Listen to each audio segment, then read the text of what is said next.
Thank you for listening to this episode, and follow the podcast on social media by finding @PrestigiouSPod. And if you'd like to be coached on how to live a more prestigious life, you can reach out to me, Chris Beane, at Chris Beane Official, or by emailing the podcast directly at prestigiousinitiative@gmail.com. Lastly, sign up for our newsletter either through social media or on our website. This is the Prestigious Initiative. I'm Chris Beane. Today, my guest needs no introduction for those longtime listeners. Mustafa Ammar is returning for a second conversation, and this time we're looking ahead. As AI technology evolves at breakneck speeds, it's more than just changing the tools that we use, it's rewiring the rules of work itself. Mustafa is a career coach, an entrepreneur, and founder of the Passion MBA, with a unique perspective on aligning personal fulfillment with professional success. Today, we're going to be diving into the future of work and what that will look like in this age of AI, the skills that you'll need to stay ahead, and how to keep your career both while maintaining resilient and deeply meaningful attitudes. Mustafa, welcome back. Thank you, Chris, for having me again. Thank you so much. So, Mustafa, why would somebody want to listen to our conversation here today? Well, there are many. How to say? If we had this conversation 5 years ago, I think we would speak about other factors. However, now AI and the compound effects of what we can see right now in the last 2 years, at least, how AI is changing everything around us, from the way we work, the way we live, our jobs, which is something is very close to my heart. How to help as many people to be always in control over their careers and destinies. And if even people a few years ago were stuck wherever they were and they don't want to change, now I think AI is coming to change the whole equation and coming to steal each jobs. So how to say? There are more to do in this space by counterbalancing the impact of AI, the negative impact of AI. Yeah, and we're going to have a wonderful conversation about that today. Now, Mustafa, since our last conversation, AI has accelerated, of course, even further. It was around then, but now it's amazing. What do you think the biggest changes, or what are the biggest changes that you've noticed people in how they think about their careers? Well, I think a major players coming in right now is agentic AI. Like it was about 2 3 years ago, it was about generative AI, right before the launch of ChatGPT, like, wow, that's fun if you just have a bot and you have a conversation with AI. That's cool. But now with agentic AI, where in businesses, whether small or bigger corporations, you can replace a whole team. You can replace a whole department by an agent that can help to streamline the process of sales, marketing, operation. Now you can have AI sells to AI, and in the back end, human beings are in control over that. And I keep looking at the effect of AI on jobs, and I get surprised every day because the amount of jobs that would disappear and replaced by AI agents, huge in every single industry that we could imagine. Just give you a few ideas. In general, the whole picture, uh, they're expected like around 800 million jobs that would disappear in the coming 4 or 5 years. There might be a need to reskill 1.2 billion people in the coming few years, like adding to the current population that needs reskilling already. Um, there are a lot of jobs that would disappear right away. Anything probably with human interaction, we can see that is disappearing in the coming few years. I would say clerks, I would say bank tellers. It was funny because I was doing, I have a street show, it's called the Career Intelligence Show, and I was asking those questions to random people. And it was funny, the realization that these jobs are about to disappear because self check-in is easier, right? And you don't need that friction of that connection and somebody misunderstand you. You know how to deal with the machine right now, so it's easier. And then if we take this one step further, in finance, expected 50% of the jobs that would disappear 5, 6 years from now. Sales will be affected by agentic AI. Um, Funny enough, 5 years ago, I needed an army of part-time people that would support in different aspects of the business, while probably now I don't need 95% of them. Because again, AI can help you to do things faster, cheaper, more efficient. Wow, what a kind of scary outlook for the people in the Yeah. workforce. First. How All right, so for somebody that's in a job now that is highly likely going to be replaced, like I've already seen it, we've all seen it. We go to the grocery store, we're not necessarily interacting with humans anymore. We're going to the self-checkout, and a lot of times those are the only ones that are there. Yes. Fast food restaurants, they're replacing, they have them as an opportunity that people do both, but really I can see soon that they're just going to have where you just go and do it on the big screen or whatever that's there. The Correct. people are already being taken out of the equation. So to think that this is far off or going to be, something that's not going to happen, it's already here. It's already happening. With that all in Exactly. mind, what are some things that those people could do now to get a leg up on what's coming in the future? But I will first discuss the whole picture because again the change is so fast. The pace is enormous, right? And probably there's no effective way to cope with that pace as of the current traditional way to look for jobs or traditional education. I wouldn't count much on traditional education to cope with that pace. And in my experience, I have seen this in my personal life. When I moved to pharmacy, from pharmacy to diplomacy, and then to investment banking, and then to be a coach and investor, how reskilling helped me to move fast enough and efficient enough to adapt to the new job and the new career and the new business. And then luckily, I help hundreds of people to do the same with that reskilling agility. And I see there is no other way right now to cope with that fast pace except reskilling. Um, what I mean by reskilling is if there is a need to pour billions of dollars into this. And instead of just focusing on AI for the sake of AI, you have trillions of dollars just poured in AI for no specific purpose rather than just expanding that technology. I see on the other side there is a need to put a lot of money, at least billions as of now, in reskilling platforms. So what I mean by reskilling platforms, you need probably a few thousand startups and companies that help to cover different niche of reskilling, helping the whole workforce globally to learn the new skills needed to adapt to the future of work. That could apply to current employees in the same organization, because also organizations, especially the big enough ones, they know there is a problem, but they cannot deal with it. There are many other metrics that you want to look at, and definitely one of them is financial metrics. So they are so busy looking at those, ignoring or finding inefficient ways to solve the reskilling problem. But even the current workforce and these organizations need reskilling.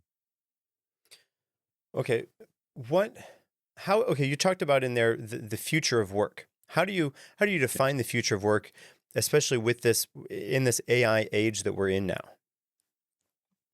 Well, the future of work is very different from the world of work that we have seen, in our life. So previously, our parents' generation, grandparents' generations, they didn't need to do much in life rather than just working for the same employer all their life, being so loyal to their companies or organizations or wherever they work. And it was fun because, yeah, their organizations would, take care of them, their pension and everything. Probably this system is collapsing right now. And in general, the 9 to 5 is also collapsing, and that's for many reasons. We can talk a bit philosophically. We can talk a bit, in different directions. But this system was built over the last 150 years or so, and there was a need during the Industrial Revolution to do so.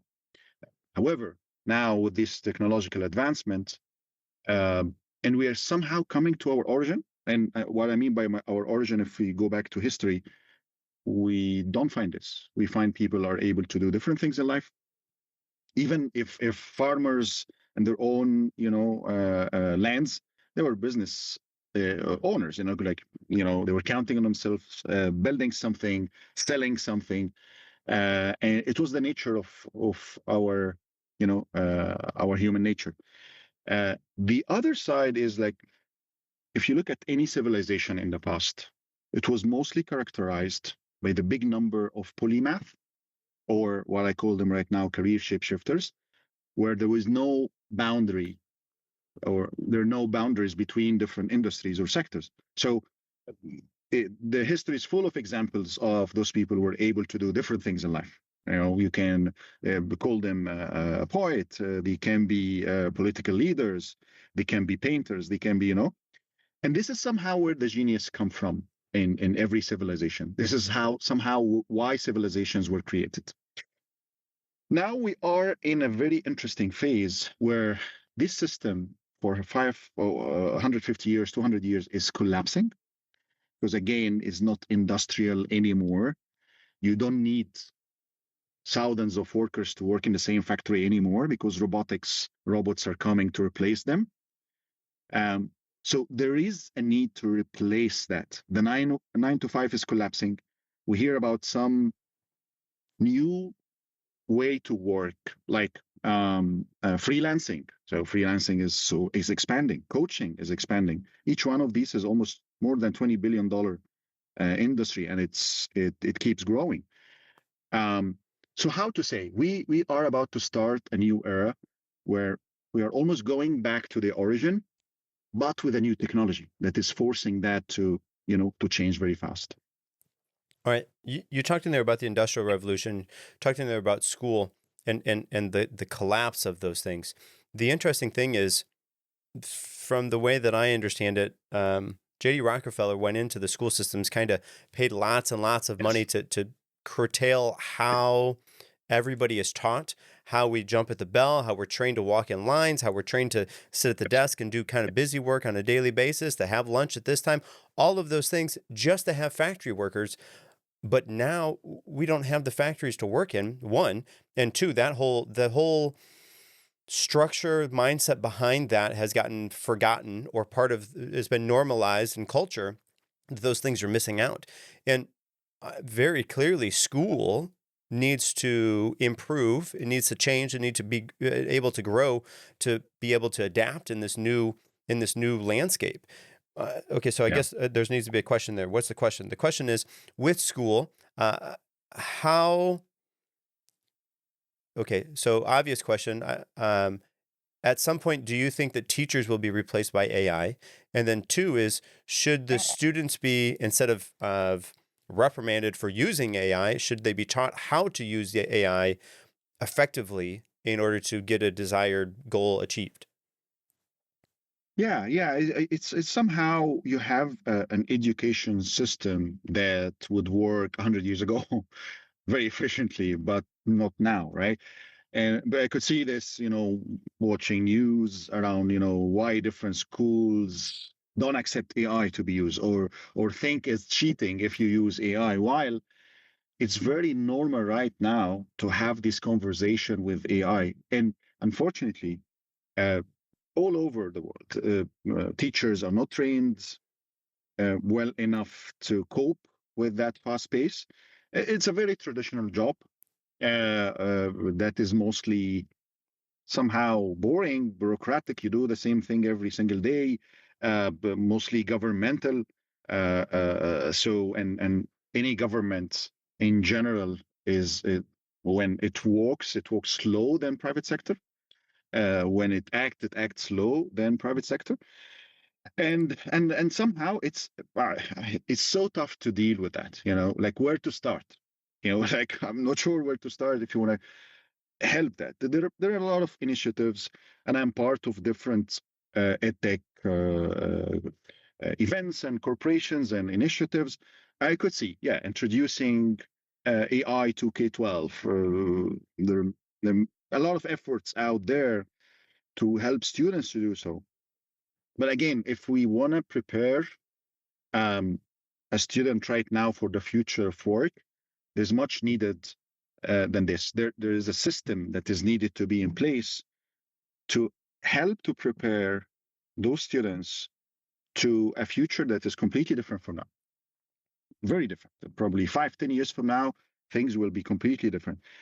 Unfortunately, I don't think that any education system anywhere is ready to support that fast pace. Yeah. Well, and the interesting thing for me is we know these students, they're using the AI to do their homework. Like it's obvious Yeah. that they're doing it. And sometimes they're doing it and they're being pretty clever about it. And sometimes they're being very lazy about it. And I choose lazy on purpose because I think that all right, so let's connect AI with the calculator.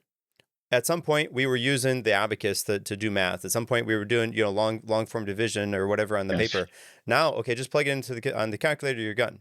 Okay, well, how? I mean, Yes. the computer, the calculator, AI is just the next version of those things, right? We for a long Yes. time we didn't have stoplights. You had somebody out there that was directing traffic. Were the lights that came in, were those evil? No, Yes. they were helpful. They were beneficial. So Exactly. we are in an Exactly. age right now where people are bumping up against the AI and they don't want people to use it. And if the kids are creative, not to say that they should do this, but they all these teachers, they have the AI detectors that they put their papers through. If the kids are creative, very easily they could circumvent those AI detection measures. Not only that, but the AI detectors that the teachers are using, the kids know about.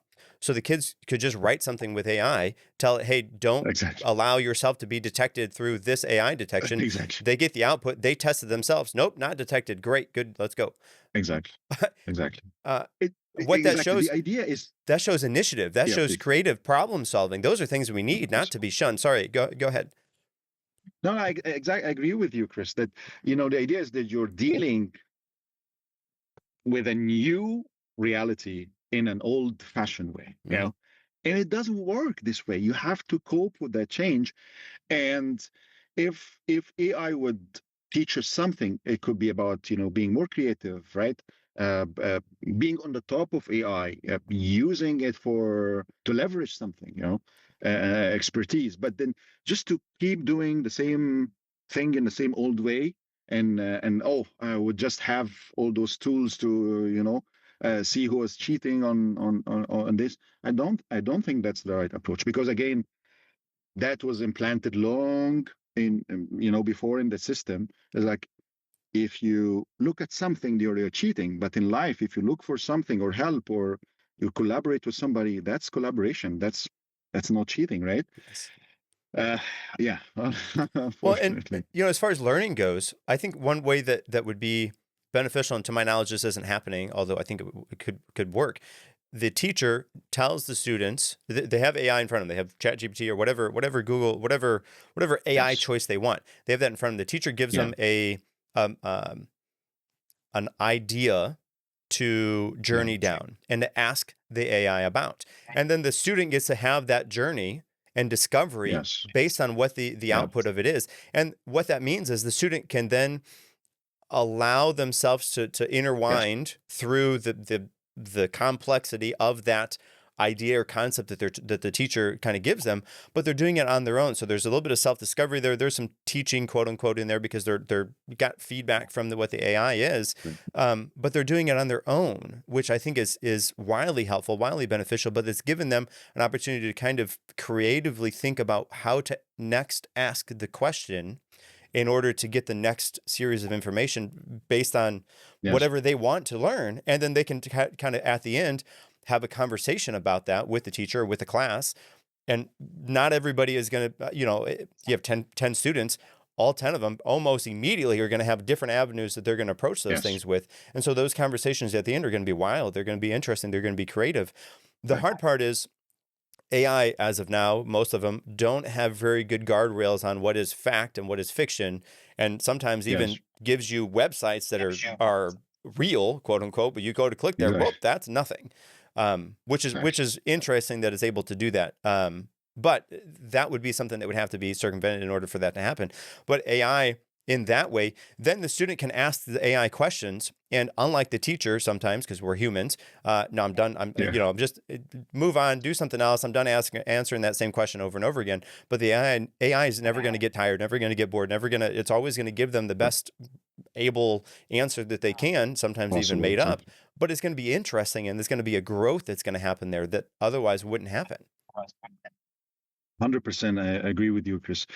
And like to look at things from a bigger picture, I knowing the challenges that are facing the education system in general, and I support all the initiatives that try to build more efficiency into the system.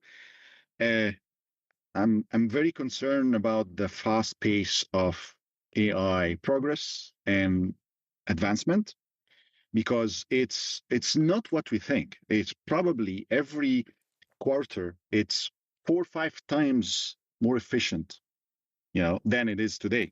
So it's not like 5 years from now. No, it's 3 months from now. It will be 4 times, more efficient. And so that will be 16 times in a year. And that will be 256 times more efficient in a couple of years. So how to say, if there is a way for us to cope faster, I would prefer to go out of the educational system because I will have to deal with a lot of bureaucracies and a lot of, you know, gatekeepers, stakeholders that have different conflicting, whatever interest. And I would try to help out of the system.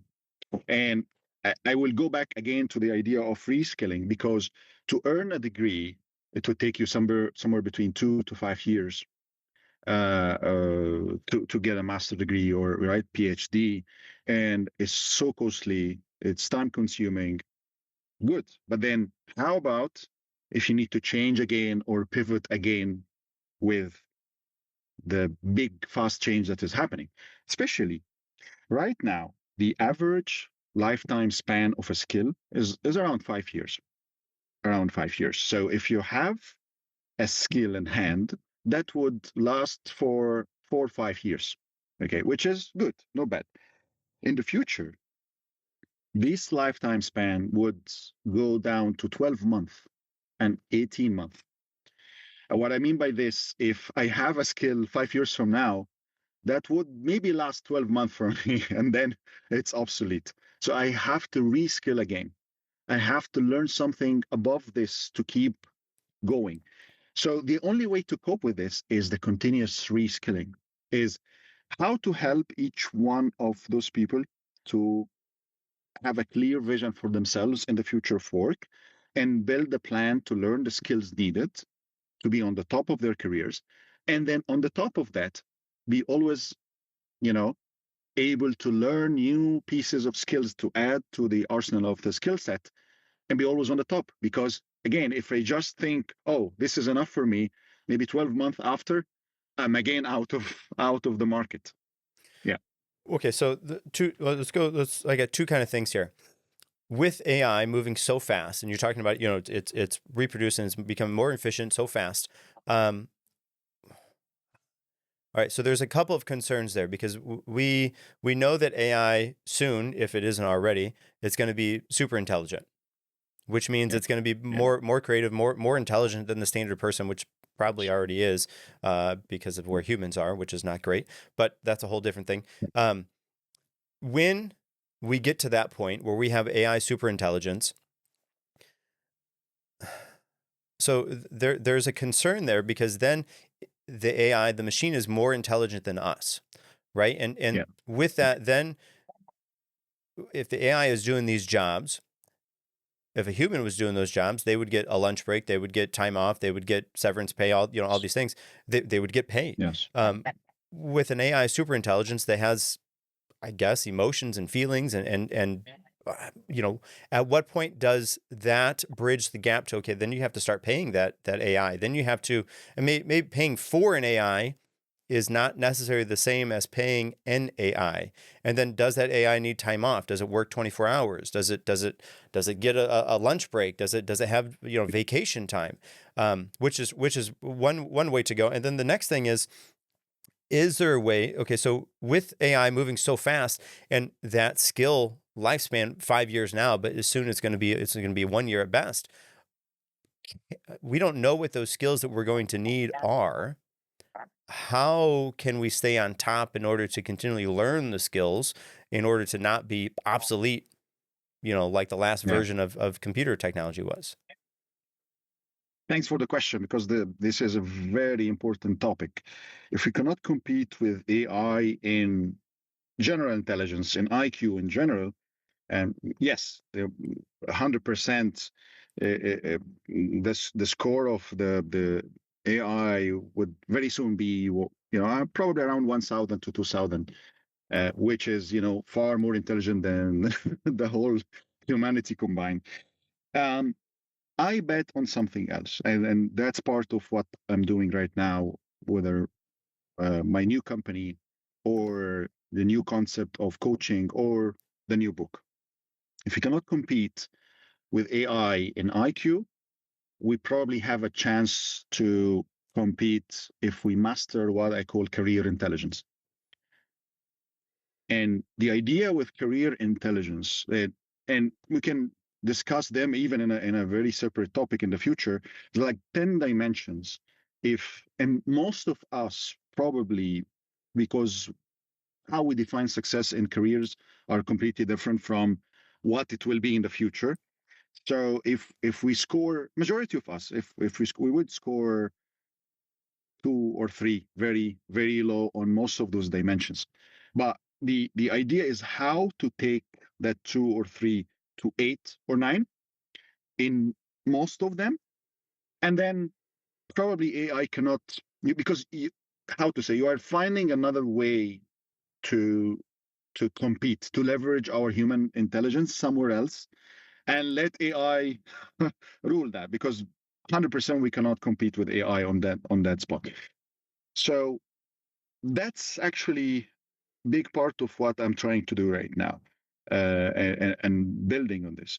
If we are able to level up our career intelligence through those 10 dimensions, we have huge chance to lead, uh, on the top, to be on the top of AI, let AI do what they're good at, and also have that control. Because again, humans have been controlling, this world forever.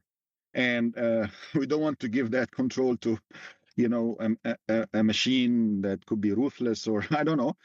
And probably there are a lot of good things the machine can do, to make our life easier, more productive, all of that.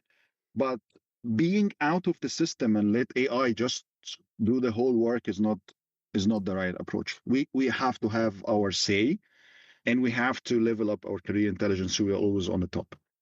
And okay, so the way that I'm understanding that is the computers, the AI, the machines are going to be good at doing kind of single operational type of tasks. But us as humans, we can do that, but we can also do a myriad of other things. And because of that, that allows us to still maintain some supremacy over the AI that is smarter than us in a couple areas. But since we have the ability to be adaptive, and we can control that adaptive, we can learn on the fly and grow. The machine doesn't necessarily have that capability. You exactly raised that point, which is, it takes us back to the idea of specialization. When I remember we talked about it last time, that specialization was defined as the only way to succeed in life over the last 200 years, right? And we are back again to our origin, where we can integrate things. We can, work on different things that seemingly are not related, but they are related anyway. And if AI is coming after every specialized jobs, we like it or not, probably what we should do is just rise above that. Probably AI in 10 years will take over every single specialized job. job that we used to do as specialists will be taken over by AI. So that is good and bad. It's good because it's forcing us to go back to our nature, to be on the top and integrate things. And this is where human genius, probably come from. How you can connect things that seemingly unrelated is so fun. Like most of the Nobel laureates, they work on in 3, 4 things, and somehow until their 40s they were working on one specialization, and then 40 to 50 they did something else, 50 to 60 they did something third, and then genius happened because he connected or she connected 3 different things, come with something genius and new. Um, so if AI is taking over almost every specialized jobs, the only way to is to rise up above that and be career shifters, as we were always talking. I think that's the hopefully the only way to succeed in that different future. Right. Okay. So that brings in the idea of a polymath. Polymath is somebody that is specialized, but across a handful of different Yes. areas. And Yes. I think intrinsically as humans, we all have a bunch of different things that we're interested in at any given time, Yes. but we only have the bandwidth. Excuse me. We only have the bandwidth to really be able to do one thing at a time. Exactly. Exactly. One is the bandwidth, but then two, societal pressures tell Yes. us that we need to do this or that, whatever. So if we Right. can kind of go back to that original nature of us as a human and be able to kind of journey down those different paths that you find interesting, then what we can do is like you said, we can rise above the AI because they're going to be overly specific on 1, 2, or 3 things, but we have general. So they have Yes. artificial super specific intelligence, and we're going to have general humanal actual intelligence. I just made all that up, but Yes. I think that the concept works, that the idea is there, and what that's going to do is that's going to separate us from the AI. Now, I think the logical question there is, at some point, because the AI adapted to be able to be specific enough to be able to do those specialized jobs in the future, will it then just become adaptive to be able to take those generalized positions? Well, the idea is not to separate ourselves from AI. The idea is to keep us on the top of AI. And what I mean on the top, if I keep doing the same specialized job all my life, probably AI again will make me obsolete, will take over my job, will do it cheaper, faster, and more efficient. So there's no other way. So how to do so? How to go above that and try to connect things? I know there's no linear way to do this.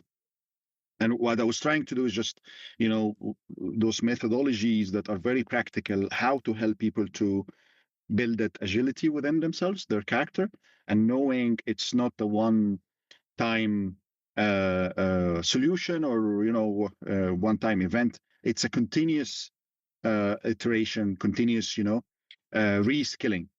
Uh, because again, that's the nature of things.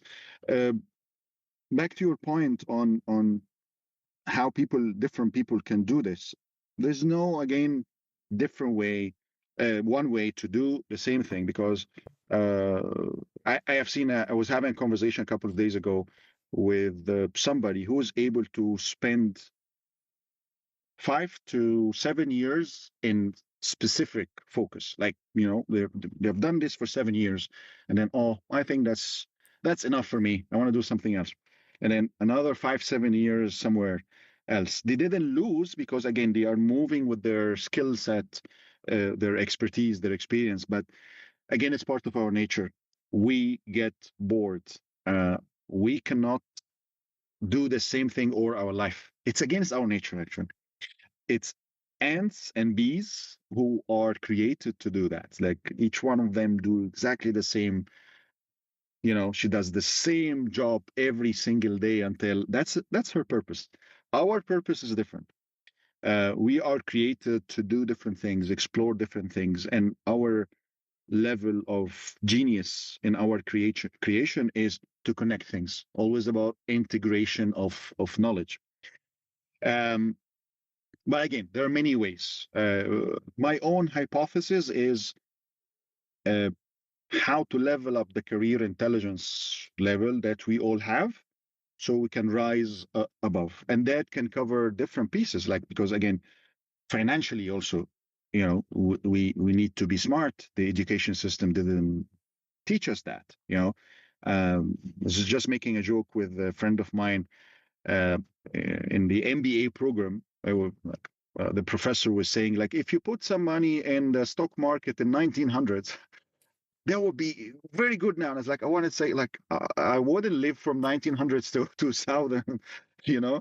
I wouldn't live for 100 years to see, that the $100 I put in 1900 would give me, I don't know how many millions. Um, so how to go beyond that and break through all the barriers that were created around us as the mass, not to invest in the right opportunities, not to build that financial intelligence, not to, and then it goes and apply to different dimensions. So uh, how to say, you have the right tools to be agile and adapt and be in control over your financials and choose what you want to do next in a very dynamic way. Well, and I think the part of that that a lot of people are missing is they know where they are right now, and whether they like it or not, they know where they are, but they don't know necessarily how to get to that next part. And part of that getting to the next part is realizing that there is another part. There is an opportunity to reskill, to learn something, to grow, and to adapt, to be agile in that way. And being able to be taught or presented with that idea, the framework, even just to say, okay, hey, listen, this is actually where you are. You're level 2 on this, you're level 3 on this, and 2 on Yes. all the rest of these. There are higher Yes. numbers and there are steps that you can take to grow, but you need to be able to reskill in order to get to those. And being able to know where you are in context of knowing that I'm low on the totem pole, for example, that I Exactly. can go higher, that there are other options, but I have to learn things in order to get there. Then the next step is we have to go learn those things. And Exactly. that's where coaching comes in. That's where these other clients, the human element comes in. I think there probably could be some AI part to this as well, because if I can have an AI that can kind of zoom out from my specified Exactly. job, to have the skills that I have to kind of zoom Exactly. out. Okay, hey, listen, this is where I'm at. Where I'm at. Zoom out. Tell me some areas where I could reskill, to improve, to grow, to get to a higher level. But it all comes with knowledge, and we have to be able to uh, be accepting to that knowledge and know that there are further steps for us to make. There's a gap between where we are and where we want to Exactly. get. And we need to know that in between part in order to get to the other side. Exactly. Exactly. I have recently reskilling like a book, and I speak about the why in reskilling. Why are you learning this skill? I think this is very essential because a lot of people try to learn something without knowing why they are doing it, and that's back to orientation. And I think last time we spoke about orientation, why orientation in any career decision is very crucial, because I want to build some clarity. I want to know why I'm doing this, why I'm moving to, to this new career or business or so. And because I am moving there, so I have to learn skills, new skills to help me in that new field. So the orientation part is so crucial because this is how you build the foundation, right, of what you're doing next. And unless you know your why are you doing this? Why are you learning these skills? It's very hard. You wouldn't be consistent. You'll learn for, I don't know, a couple of weeks or so, and then there's no big why. And I think I mentioned also the passion blueprint as a methodology that help people to uh, know their why. They have a proper orientation phase and decide based on their needs, on their passions, their values, and everything around that. What's next? So probably if people are able to go through that proper orientation phase, know what they are passionate about, what kind of passions that would these you can build something on, what kind of passions that is just a hobby or so, what are your personal values, where you want to head a few years from now, where you want to see yourself moving, and then build the next top three skills on that. Like, and luckily, in every move I had in life, I look like if I want to be a good diplomat, I mean, why I need to learn? Like forget about theories, forget about backgrounds and traditional education. I need to learn the top, as of the beginning, the top three skills to be a good diplomat. Like if it's how to speak, then I have to. Like there's no way. If it's how to write in a very analytical way, I have to learn this.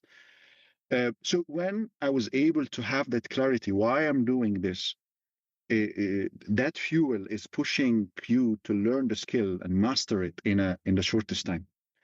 Definitely, we can discuss different other ways because you can learn sometimes if you want to learn fast enough, go and find the best and learn from them, right? Because you don't want to waste another 10 years in learning something new. You want to learn it in 3 to 6 months and master it. So in coaching, for example, when I was starting coaching, I thought, I don't think I have anything to differentiate me as a coach, except the first is my practical experience, how to build my methodology on all the pivots I had in my life. That's what make it unique. Second, I have to learn from the best. So I went out and learned from Jack Canfield, for example, number one success coach in the world, and the author of the Chicken Soup for the Soul series and the Success Principles, to learn fast. And it applies. If you want to learn something, know why are you doing it. Go through a proper orientation phase and know, okay, these are the top 2 3 skills I have to learn, and then learn from the best. And then it changed life completely. All right, Mustafa, okay, so with your coaching, if you had to boil down, let's say the top 3 or 5 skills that somebody uh, they needed to reinvent themselves, they needed to reskill, what would be those things in order for them to stay relevant over the next decade? 100% communication is on the top. Whatever we are doing, we need more better communication with others to deliver our message. If I'm I don't know, I'm 10 out of 10 in what I'm doing, and then 1 or 2 in communication, probably people will perceive me right in a different way. But I have seen people who are 5 or 4 and what they're doing, but they are very good at communication, and probably sometimes they're able to deceive even other people in what they're doing. So how to have that balance between your expertise and then how are you able to communicate that expertise and that value. And communication is a bigger word or umbrella that can many things come off below that is how you speak. uh, Probably each one of us need to know how you speak in a meeting or speaking in a on a stage or delivering your message. So uh, there are many sub niche and sub skills that you can learn below how you speak, right? How you articulate your points. Probably the ones who speak for half an hour continuously without very structured way are less efficient than the ones who just top 3 things, 1 2 3, and speak for 1 minute 30 seconds, but you are more memorable. So communication is anyone who has that skill masterfully. I think they're ahead of everybody else. Hmm. Yeah, well, and if you have all kinds of ideas, you have all kinds of solutions to people's problems, but you don't have a very good way of effectively communicating those things, then it doesn't matter. So you have to be able to have good communication skills, to be able to interact with lots of different people across different sectors of life, across different jobs, roles, and responsibilities. Because if you can't get your point across clearly and effectively to the lowest common denominator in the room, then it doesn't matter how many fancy words you use or how well you know the information, because if you can't clearly articulate that to the people that are in there, it doesn't matter. 100%. And I will touch on a point where perception versus perspective Mm. is very crucial. This what differentiates very successful people from average. Why? Because we all come from a perception of life, right? Like the way we were brought up, our cultures, our whatever the norm that we were brought up, house, families, and many things that shape our perception of things. Most probably that perception is not 100% right. Is not the right thing to do things. There are always many right things to do things everywhere. And the perception of doing things, like the if just because of a 10 years experience in a sector doesn't mean then this is the right way to do things, right? So how to say, to understand the perspective of different other stakeholder, this is a big winner, because if I'm in a meeting and I know the perspective of the 10 other people in this meeting, I have a huge advantage over if each one of them is just focused on their own thing. Why? Because I know what would, intrigue somebody to do something with me. I know what would help somebody to bridge the gap. And it's not only about me, it's about us. If we are able to win, we can win together. So I have a huge advantage. If I'm speaking to an audience and I don't know their perspective, then I'm in my own island, right?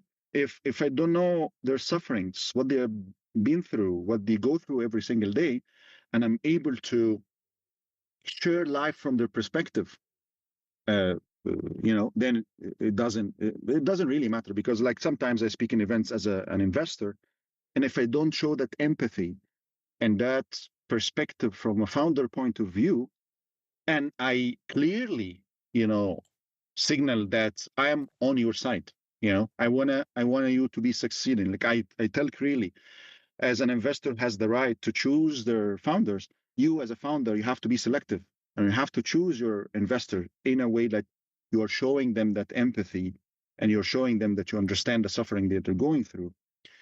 And I think this applies everywhere. Perception versus perspective. If you want to be successful in anything you want to do, look at the perspective of things from different angles. Okay, it's really interesting you talked about perception, because just last week I was thinking about this from the lens that our perspective, the way that we see our reality, it is our reality. And me and you can look at Yes. something, the same thing, but we get different things from it. We can listen to the same thing and get different things from it. Our perception is our reality. And if we want to change our reality, if we want to improve ourselves, we want to grow and be that career shapeshifter, be willing to reskill the things that we have and can Yes. do in order to grow and to be that new version of ourselves, then we have to be able to change our perspective. And the other part about that is the perception of yourself is important, and we have a pivotal role that we play in in the way that other people's think about us and the other way that other people Yeah. perceive us. We can show up and be, all haughty and but that gives us that type of aura, and maybe in some situations that's relevant and important to do. In other situations, it's very clearly not what to do. But the way that we allow other people's to perceive us, we think we don't have any control. We absolutely have a control over that. And our perception is our reality. If we want to change our reality, if all we need to do is change our perspective. And what that means is we need to grow, we need to learn, we need to be open to new possibilities. And life is changing, and life is changing now faster than ever before because of AI. And with that, with AI kind of there, our perception, our reality, the things that we need to change are ever growing and ever changing. Okay, 100%. with the workforce, we have all these young people that are graduating high school or college or some sort of trade school. They're moving into the workforce. Their mind has been one track. They're on this thing that they've been mom or dad have told them to do, or they found passion and they wanted to do. Yeah. AI now has came. It's going to be disrupting that path for them, and whether they know it or not, it's going to happen. How can somebody that is moving into the workforce now approach this career planning with this new type of environment?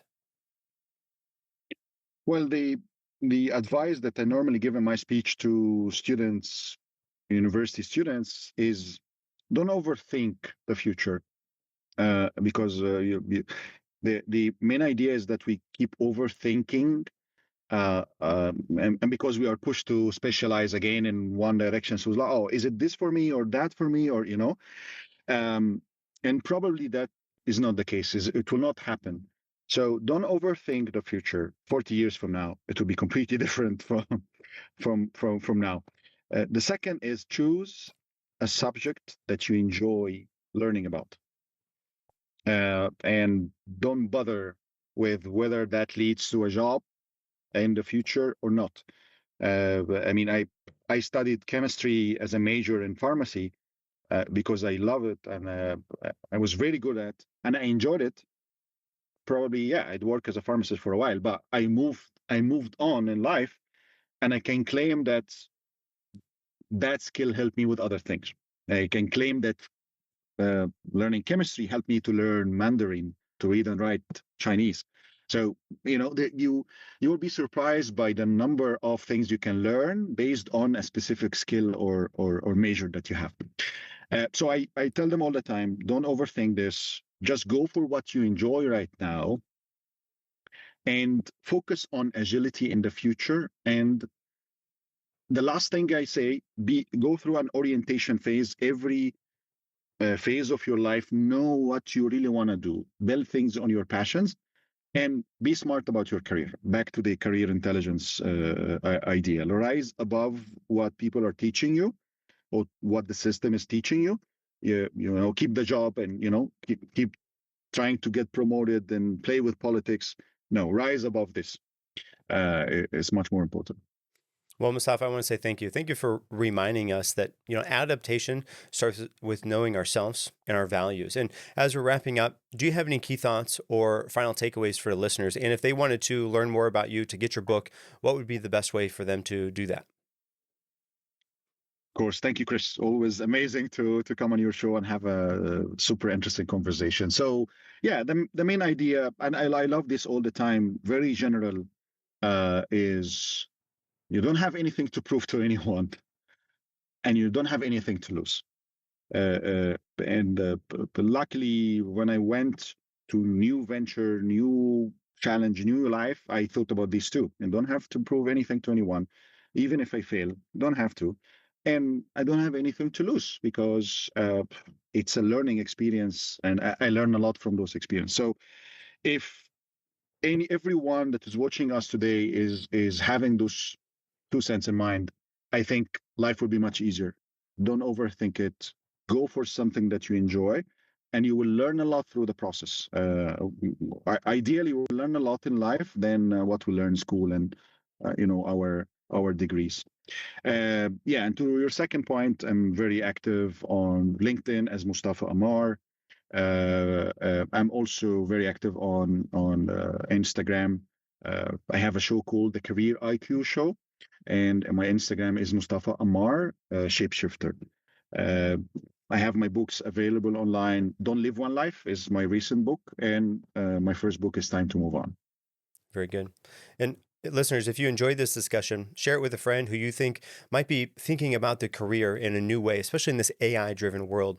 And make sure to follow the show for more insights from leaders, innovators, and thinkers shaping our future. Until next time, keep learning, keep growing, and make every day count.